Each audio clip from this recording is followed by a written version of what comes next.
At 18, my father ripped my pre-med scholarship letter and said, "No son of mine becomes a doctor," because he'd lost his license after a fatal mistake. So I left. 15 years later, his golden sun collapsed, and I was the neurologist who saved him. Hey Reddit, my family kicked me out for wanting to be a doctor instead of a lawyer. Fine by me.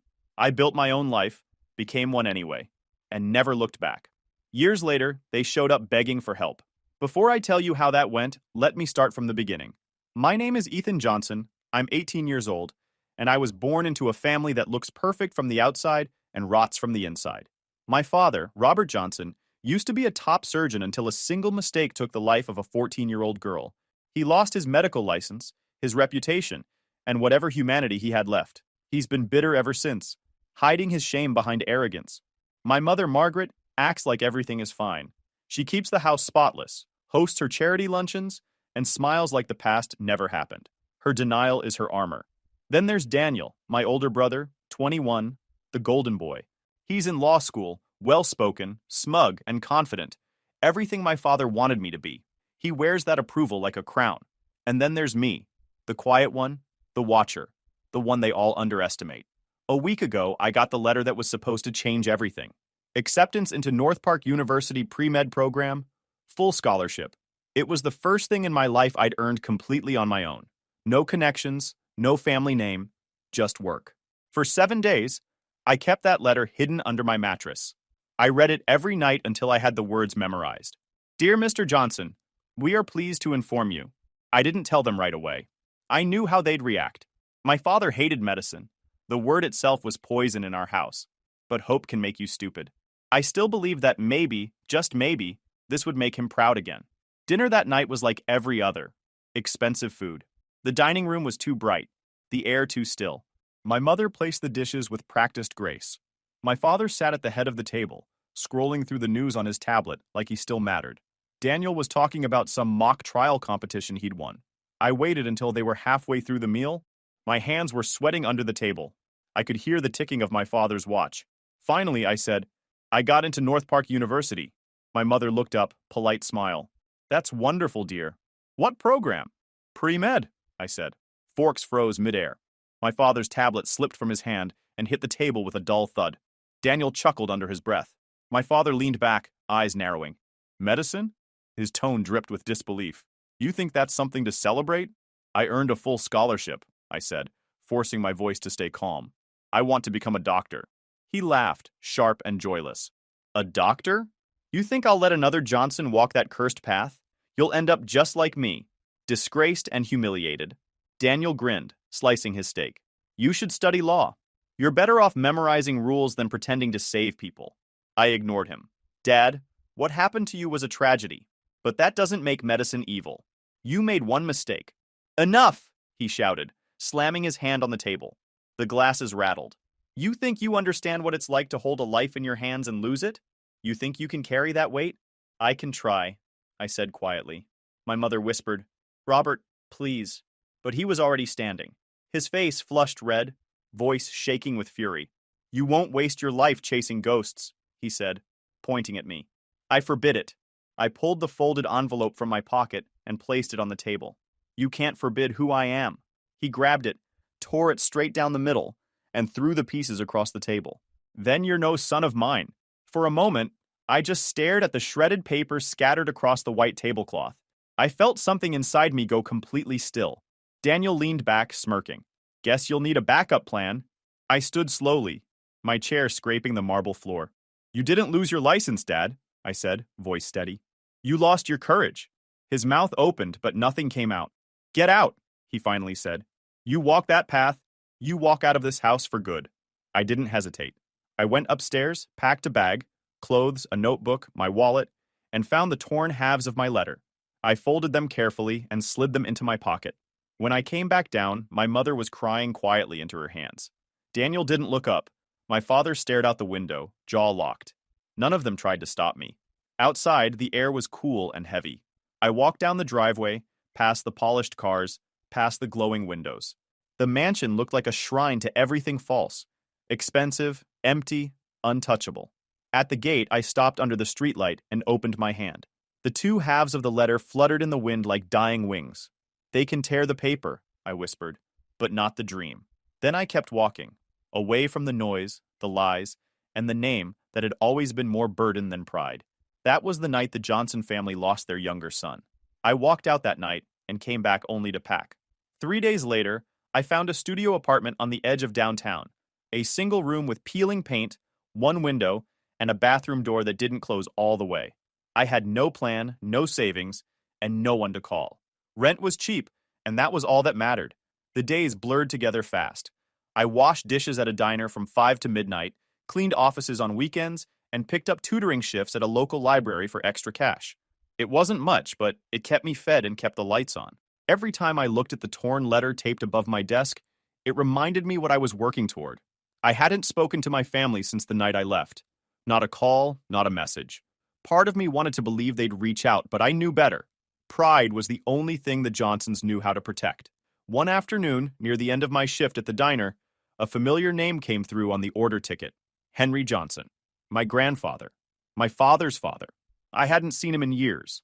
The family always said he was too opinionated, which was Robert's polite way of saying he didn't like being challenged. I brought his plate of roast beef and mashed potatoes to the booth myself. He looked older than I remembered. Thin, silver-haired, wearing an old army jacket and the same watch he'd worn when I was a kid. His eyes met mine, sharp and kind at the same time. "So it's true," he said. "You walked out." I nodded. "Yeah, didn't have much choice." He gestured for me to sit. "Your father hasn't changed. Still blaming the world for his own shadow." I stayed quiet. He studied me for a long moment, then said, "So what's the plan, boy?" "I got accepted to North Park University," I said. "Pre-med program, full scholarship. I just don't know if I can afford to live while studying. I'm working double shifts now." Henry leaned back. "Medicine, huh? Guess that fire runs deeper than your father thought." He pulled out a folded checkbook, made it out to the North Park University bursar, fees and books, and tore the page free. He slid it across the table. "This isn't charity. It's an investment. I'll cover your housing, books, and everything your scholarship doesn't. Treat it like a loan from God. Use it right, or I'll take it back." I blinked. "Why me?" He smiled faintly. "Because your father let fear define him. You don't have to. Someone in this family should finish what he couldn't." I didn't argue. I just nodded and said, "Thank you, Grandpa." He waved a hand. "Don't thank me yet. Prove me right." That night, I filled out my enrollment forms and officially accepted my place at North Park. The next few months moved fast. I moved closer to campus and registered for classes. Biology, anatomy, psychology. The campus felt huge, full of people chasing their own versions of success. For the first time, I didn't feel like I was running from something. I was running toward it. Henry became my quiet mentor. He called every Sunday evening, never for long, always direct. "Keep your head down. Don't chase approval. Chase skill." Or, "Don't treat patients to impress them. Treat them to understand them." Meanwhile, I heard small things about my family through whispers from old neighbors and news articles. My father had started drinking heavily again, showing up at charity events, red-faced and loud. Daniel had become a minor celebrity in law school. Debate trophies, articles, interviews. My mother's name showed up in event photos, smiling beside people who didn't know her world was crumbling. I learned to stop checking. Their lives weren't mine anymore. North Park wasn't easy. There were moments I wanted to quit. When the bills piled up, when I failed a quiz after working a 12-hour shift, when I realized everyone else had safety nets I didn't. But I always remembered Henry's voice. "You can't control the storm. You can only keep walking through it." The months turned into a year. I earned near-perfect grades, kept my job at the diner on weekends, and volunteered at the university hospital's neurology wing. Watching patients regain speech and movement after injury fascinated me. The brain was fragile, but it could rebuild itself if given the right guidance. I saw hope in that. One night after midterms, I left the library close to midnight. As I crossed the parking lot, I noticed a familiar truck parked across the street. Inside, behind the fogged-up windshield, was Henry. He didn't call out or wave. He just sat there, lights off, watching the dorms. I knew why. He wanted to make sure I was still here, still fighting, still pushing forward. I raised a hand, and even from a distance, I could see him nod once before starting the truck. He drove off slowly, disappearing into the dark. I stood there for a while, watching the taillights fade. For the first time in months, I didn't feel alone. 3 years passed faster than I expected, between classes, labs, and shifts at the diner. Sleep was something I traded for survival. My hands were always shaking, from exhaustion, not nerves. But I got used to it. That was the cost of progress.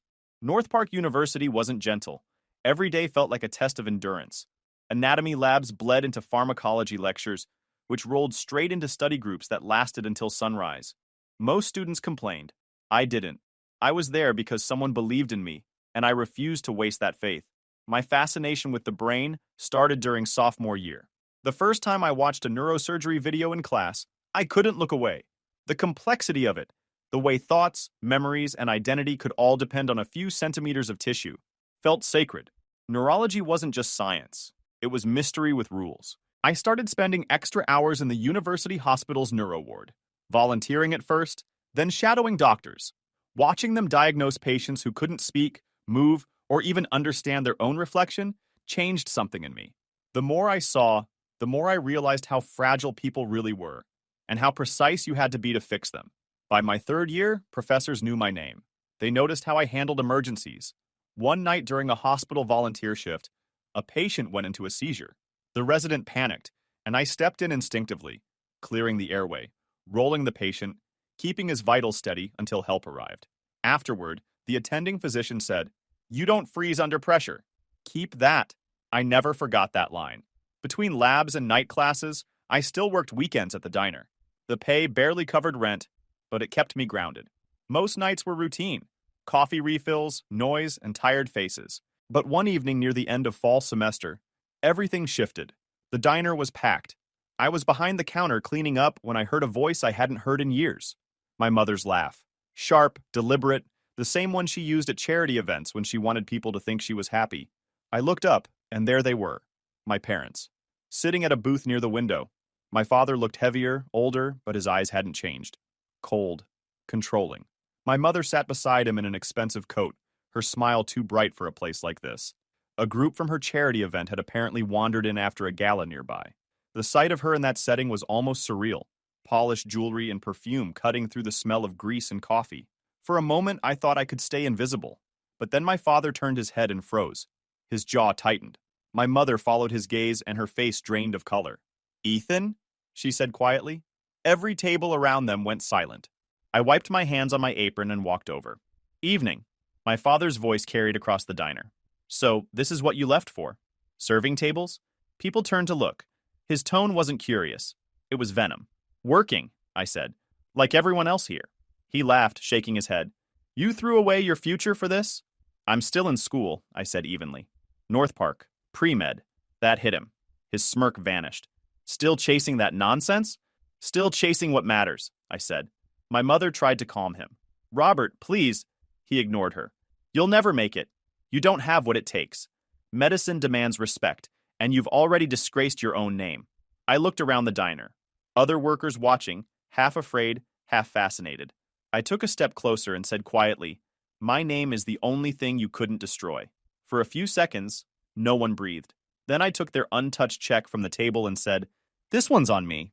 Consider it my good deed for the year." I turned and walked away. My mother called after me, voice trembling, but I didn't look back. By the time I reached the back room, my pulse was steady again. Months passed. The workload grew heavier. Meanwhile, news of Daniel popped up occasionally. Articles about his early legal victories, his charm, his interviews. He looked confident, polished, untouchable. The kind of success my parents could show off again. I stopped reading after a while. Henry's calls grew less frequent.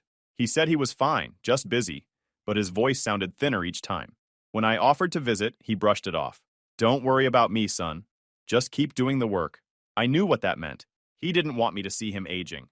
One evening, after another 14-hour shift, I returned to my apartment to find a letter on the floor. The handwriting was shaky but familiar. Henry. It read, "Ethan, a man's worth isn't in who praises him, but who he heals. You've already done more than most ever will. Keep going. H.J." I folded the letter carefully and placed it in my wallet. That night, I studied until the sun began to rise, the city glowing gold outside my window. My reflection in the glass looked older, sharper, someone my father wouldn't recognize anymore. I had become everything he said I couldn't be. And I wasn't done yet. 15 years had passed since I left the Johnson house. I was 33 now, a neurologist at St. Francis Medical Center, known for handling complex autoimmune and cognitive disorders. My name was listed in journals, my patients trusted me, and I'd built a quiet reputation for solving cases that others gave up on. I lived alone, worked long hours, and preferred it that way. The Johnsons were still a name people whispered about in the city. My father, Robert, had turned his bitterness into a full-time occupation. He gave lectures about ethics and surgical responsibility, as if rewriting his own history could erase what he'd done. My mother, Margaret, hid behind charity events and social circles that cared more about wine pairings than truth. And Daniel, he'd become everything they wanted. By 36, Daniel Johnson was a rising star-in-law. Televised trials, talk show interviews, magazine covers calling him the iron mind of modern law. He had the charm, the confidence, the smile, everything that played well under bright lights. Then, the cracks began to show. It started small. Missed appointments, forgotten names, bursts of temper in meetings. People blamed stress. He was working high-profile cases. Burnout was expected. But then came the paranoia. Daniel accusing coworkers of stealing his notes, claiming people were following him home. When his speech began to slip, simple words twisted or repeated, his firm forced him to take a break. Still, the family called it exhaustion. My father told reporters it was a private matter. My mother said he was just tired. They built the same wall of denial they'd always lived behind. Then, one afternoon, during a televised court hearing, Daniel froze mid-argument. The footage played everywhere. One moment he was dismantling an opposing counsel, the next his face went blank. His eyes rolled back, his mouth moved with no sound, and then he dropped. That was the day the Johnsons' perfect image finally cracked. He was rushed to the hospital. No one could figure out what was wrong. MRI, clean. Toxicology, negative. Psychiatric evaluations, contradictory. Some said early onset schizophrenia, others thought it was epilepsy or drug-induced psychosis. Every answer made him worse. Robert lashed out at every doctor who failed to fix his son. He accused hospitals of incompetence and malpractice, just as he once accused himself. Margaret barely left Daniel's bedside, pretending that faith could replace science. And Henry, my grandfather, watched from the sidelines, older now, slower, but still the only man in that family who faced the truth. He knew this wasn't a scandal. It was another tragedy. When my phone rang that night, I was reviewing imaging results in my office. The number was unfamiliar, but I recognized the voice instantly. "Ethan," Henry said quietly, "it's time." I hadn't heard that tone in years. "What happened?" "It's Daniel," he said. "He's in Westbridge Hospital. They've had him there for weeks. No one knows what's wrong. Your father's ready to burn the place down, and your mother's coming apart." I leaned back in my chair. "And you're calling me because?" "Because they've run out of doctors," Henry said flatly. "And because you're the only one who might actually see the truth." I said nothing for a long moment. The silence stretched thin between us. Finally, I asked, "Do they know you're calling me?" "Of course not," he said. "They'd rather die of pride than admit they need you, which is why I'm not asking you to forgive them. I'm asking you to help your brother." I closed the file on my desk. "If I come, you keep my name out of it. They don't get to know it's me until I decide." "You have my word," Henry said. I flew to Westbridge the next morning. The hospital looked almost identical to the one where my father had once worked. Henry met me outside the ward. He looked frail but alert, leaning on a cane. "Room 314, he said. "They've tried everything. Antipsychotics, antivirals, even ECT for suspected catatonia. It didn't touch the cause." When I stepped inside, I barely recognized Daniel. His hair was disheveled, his face pale, eyes darting as if tracking things no one else could see. He muttered words under his breath, half legal jargon, half nonsense. The hospital brought me in as an external consultant from St. Francis. Because he was family, I couldn't be the treating physician. I reviewed the data and advised the attending. They held the chart and signed every order. Compliance cleared me only if I wrote none. To stay invisible, my badge read, "Consulting Neurology," and the schedule listed E-roads. To the staff, I was just another flown-in specialist. None knew I'd grown up with the patient behind the glass. Daniel lay still, wrists lightly restrained for safety, skin pale, lips cracked, a feeding tube in place. The monitors kept a steady metronome. The courtroom presence was gone, replaced by a body that twitched when the brain misfired. 34 physicians had tried. Neuro, psych, medicine. Scans were normal. Treatments conflicted. The pattern was there. No one had stayed long enough to connect it. Over the next 48 hours, I rebuilt the case from scratch. I went through every MRI, EEG, and spinal fluid result. What caught my attention wasn't what was in the reports, but what wasn't. The antibody screening had been skipped twice due to low likelihood. That mistake had almost killed him. I recommended a full autoimmune panel and asked the team to schedule another spinal tap. When the results came back, the numbers confirmed what I already suspected: anti-NMDA receptor encephalitis, a rare disorder where the immune system attacks the brain's receptors, hijacking thought, speech, and memory. Left untreated, it mimicked madness. This is what people call brain on fire. The treatment protocol was clear: high-dose steroids, intravenous immunoglobulin, and round-the-clock monitoring. I presented the plan to the attending, who signed the orders. By the second week, I lived almost entirely inside that ward. Nurses learned to leave coffee on my desk instead of conversation. I monitored Daniel's vitals every few hours, recommending medication adjustments, and documented every flicker of response in my consult notes. When the tremors began to lessen, I knew we were turning a corner. Henry visited once, moving slowly down the hall with his cane. He didn't enter the room. He just watched through the window until I stepped out. "You've become the man this family needed," he said. His voice cracked halfway through the sentence. I shook my head. "I'm just doing my job." He smiled faintly. "That's exactly what your father used to say, back when he still remembered what the job was." We stood in silence, separated by decades of Johnson history neither of us could fix. Then Henry said, "When he wakes up, let them think it was luck. You don't owe them the truth yet." "I know," I said. He squeezed my arm once and left. The days blended together. Progress was slow but visible. Daniel's eyes started following movement. His fingers twitched in rhythm with voices. The EEG spikes softened, and the hallucinations faded. Every milestone was a reminder of how far gone he'd been, and how close I'd come to being too late. The steroids made him weak. The treatments left him dazed, but his mind was slowly clawing its way back. I refused to think about the past. Each shift, I reminded myself that my duty was to the patient, not the bloodline. The chart didn't list him as brother, just as male, 36, autoimmune encephalitis. I treated him like any other case. That was the only way I could keep my focus. The nurses began to whisper about the mysterious doctor who barely left his patient's side. I ignored the rumors. The work mattered more than appearances. Around 2 a.m., the ward held its breath. I sat by Daniel's bed and worked the day's labs. Breathing, steady, pulse, stronger. I tweaked the IV and checked his pupils. Reactive. Slow, but there. A nurse stepped in. "You've been here 18 hours, Dr. Rhodes. Go home. He'll be stable tonight." I'm fine," I said, still watching the monitor. She nodded and slipped out. When I finally looked at him again, his eyelids flickered. A small movement, almost nothing, but enough to make me freeze. He shifted his head slightly toward the light. The reflex was subtle but deliberate. I leaned closer. "Daniel?" No response. Just a faint exhale. But his eyes opened, unfocused at first, then searching. He looked past me, scanning the ceiling, the machines, the unfamiliar room. I could tell he recognized nothing. His lips parted, soundless, like he was trying to remember how to form words. "You're safe," I said quietly. "Don't try to talk. Just breathe." He blinked twice, slow and uneven, but it was a blink of comprehension, the first real sign of awareness. I noted the reaction on his chart, then stood for a moment, watching the rise and fall of his chest.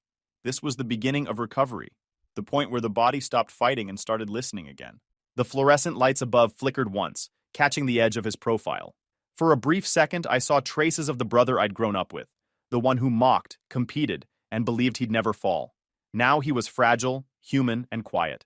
I leaned closer, my voice low enough for only him to hear. "You're going to make it." His eyes fluttered once, as if he'd heard me through the fog. I turned off the desk lamp and left the room. The hallway outside smelled faintly of antiseptic and rain drifting in from a cracked window. For the first time in years, I didn't feel the weight of resentment pressing against my chest. I'd come back to heal a man who'd never wanted me in his life, but in the stillness of that ward, it didn't matter anymore. The job was to bring him back, and that, finally, was happening. 3 weeks later, Daniel's recovery had crossed the turning point. His vitals were stable, the hallucinations gone, and he could form sentences again. His mind wasn't whole yet, but the storm had passed. The hospital's administration decided it was time to brief the family. A meeting was scheduled for the following morning. I'd avoided them this long, keeping my name buried under layers of protocol, but it couldn't stay hidden forever. The attending physician insisted that the consulting neurologist, me, be present for the final review. I didn't object. Some truths needed to be faced in person.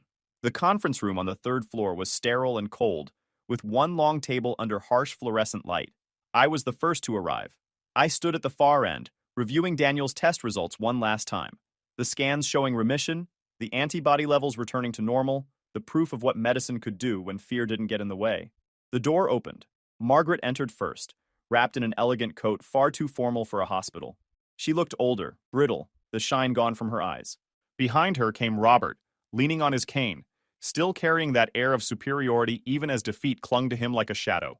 Daniel followed, leaning on the nurse. Every few steps looked like a negotiation with gravity. They didn't recognize me. I still had my mask and cap from rounds. Infection control on the ward made it routine, as the head nurse introduced me. This is the consulting neurologist who oversaw the case. He'll explain the recovery plan. The attending physician took a seat halfway down the table, leafing through Daniel's chart as I set out the scans. I nodded once and began. Mr. Johnson suffered from anti-NMDA receptor encephalitis, an autoimmune disorder that targets the brain. It causes inflammation, disrupting memory, speech, and perception. Untreated, it can lead to permanent damage or death. They listened in silence. Margaret's hands trembled in her lap. Daniel's eyes stayed on the floor. Robert's jaw tightened, as if holding back something he couldn't name. The treatment involved high-dose steroids and immunotherapy, I continued. He's responding well, but his recovery will take months. The brain needs time to rebuild. I paused, then added, if it had gone on any longer, we wouldn't be sitting here. When I finished outlining the plan, the attending closed the chart and said, I'll give you a few minutes. He stepped out, leaving me with the family. Robert shifted forward. Doctor, he said, his voice hoarse. May I ask your name? I reached up and removed my mask. Silence. Margaret's breath caught audibly. Her eyes widened, disbelief turning to shock. Robert froze completely, one hand gripping the edge of the table. Daniel looked up and blinked several times, as if trying to convince himself he wasn't hallucinating again. Hello, I said evenly. It's been a long time. No one spoke. The room seemed to shrink around us. Finally, Robert found his voice, rough and broken. Ethan? I nodded once. Your son's alive. That's what matters. Robert sank into the nearest chair, his face ashen. You saved him? After everything we did to you? His voice cracked halfway through the sentence. I didn't answer immediately. I took a slow breath, steady and deliberate. I did my job. That's all. He shook his head. No, it's more than that. I was wrong, Ethan. I was wrong about you. About everything. Margaret reached out weakly. We thought we were protecting you. I met her eyes. You weren't protecting me. You were protecting the lie that your pride mattered more than your children. Daniel finally spoke, his voice quiet but clear. You could have walked away. I almost did, I said. But I took an oath. To heal. Not to choose who deserves it. Robert buried his face in his hands. The sound of his breathing filled the room. Margaret began to cry silently beside him. Daniel sat still, expression unreadable. After a long pause, Robert looked up. Ethan, can you forgive us? I stood there for a moment, letting the weight of his question settle. Then I said, calm but firm.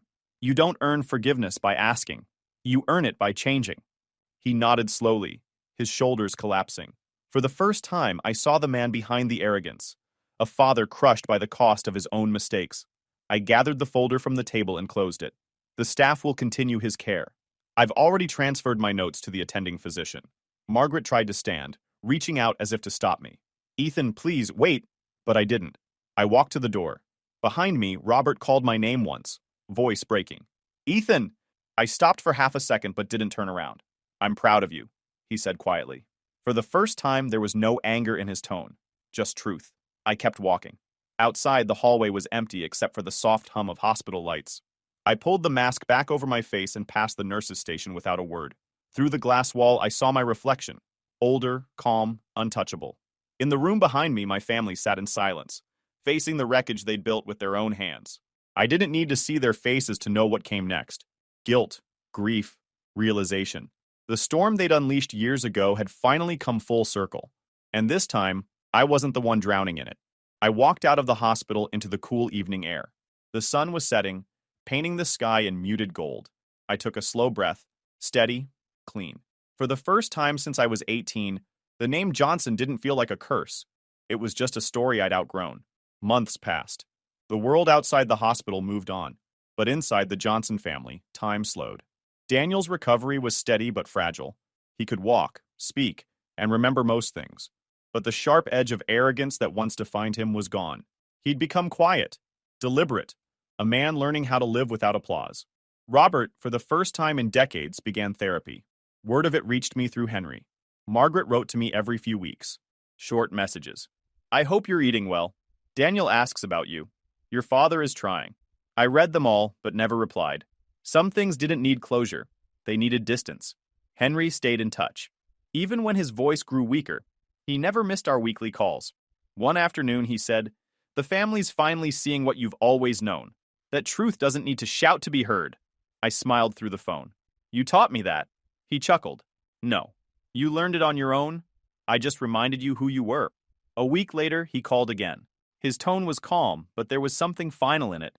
Ethan, I'm inviting everyone for dinner. One last time. I didn't ask what he meant. I already knew.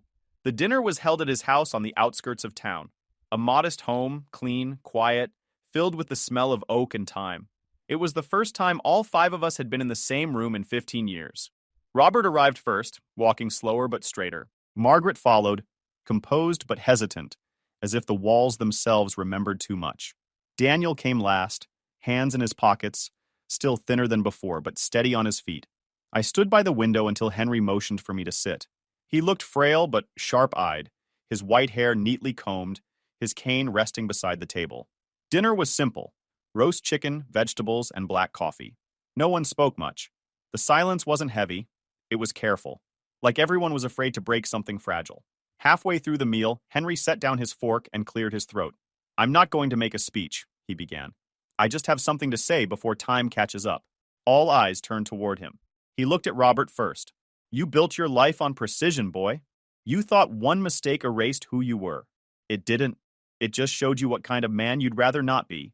Took you long enough to face that. Robert nodded silently, eyes lowered. Then Henry looked at Margaret. You spent your life pretending peace was the same thing as silence. But peace doesn't come from pretending. It comes from truth. You've got a chance to make peace now. Use it. Margaret's lips pressed together, and a tear slid down her cheek. When he turned to Daniel, his tone softened. You were raised to think you were untouchable. Life fixed that for you. Don't waste the lesson. Daniel gave a small, broken nod. I won't. Finally, Henry's gaze landed on me. And you, Ethan.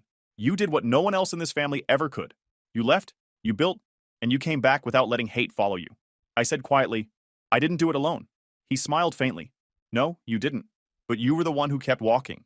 He leaned back, his breath unsteady but eyes clear. When your father disowned you, I made a promise to myself to never let you face that road without a hand to hold you up. I couldn't be your father, but I could be the voice that told you to keep going. The room stayed silent. Even Robert didn't interrupt. Henry looked around the table one last time. I brought you all here not to make peace, but to remind you what it costs when pride replaces love. The Johnson name used to mean something in medicine, law, and reputation. Now it should mean something in forgiveness. You can start that without me. He stood slowly, leaning on his cane. That's all I needed to say. No one spoke for the rest of the evening. We finished the meal quietly. When I left, Henry hugged me tighter than he ever had. Don't wait for them to understand you, he said. Just keep being you. That was the last time I saw him alive. Henry passed away 2 weeks later in his sleep. His lawyer contacted me after the funeral. In his will, he left me a portion of his estate. Not for myself, but for something he called unfinished work. The letter that came with it said, use this to give another kid the chance you never got. Call it what you want, but make sure my name reminds them that faith can build what pride destroys. I used the money to start a scholarship foundation for students disowned for choosing their own path. I called it the Henry Johnson Trust. On my next shift, I arrived at the hospital before dawn. The city was quiet, the streets washed clean by night rain. I stood outside for a moment, coat slung over my arm, watching the first light spill over the skyline. The morning air carried the faint hum of life, the sound of cars starting, people waking, the pulse of a world moving forward.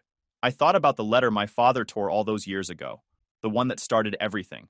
They tore my letter once, I murmured to myself, but every life I save writes it back, line by line. The sun climbed higher, cutting through the last of the shadows. I slipped on my coat, turned toward the hospital doors and walked inside, steady, healed, and unafraid. YouTube just dropped this new hype feature. If you're hooked on this story, smash that hype button.